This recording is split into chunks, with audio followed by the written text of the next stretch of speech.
Crohn's disease and exercise. Will exercising make your Crohn's disease better? So let me tell you the story about one of my students who was a star football player, and I'm talking about American football, for his high school team. He had zero digestive issues at this point, and he was at peak physical performance in his whole entire life, the healthiest he's ever been.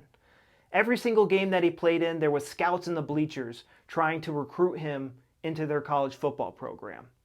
So on the first game of his senior year of high school, he's playing this game and he gets hit and he just shatters his arm.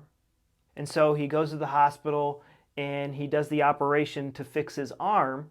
He wakes up from the anesthesia and his doctor says, "Hey buddy, I don't know how to tell you this, but this isn't good. I don't recommend that you ever play football again because your arm it would not be safe. It would be, so yeah, that's the end of your football career." And this devastated this person. At this moment, this totally crushed this person, and the brain decided to put his intestines into overdrive to help him overcome this conflict.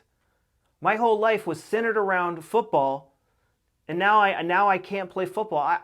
What am I going to do?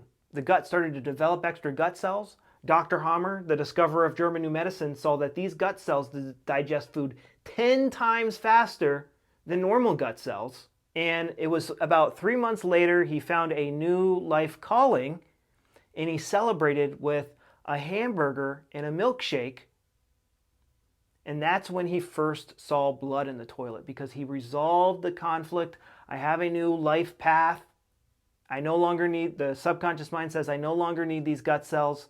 And it started to remove them, which is a bloody, painful, mucousy, diarrhea-y process.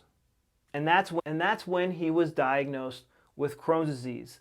Him being in top physical condition did not prevent him from getting Crohn's disease, because it's caused by a conflict in our life. And until we resolved that conflict, which he did, but even though he resolved it, he was still haunted by it.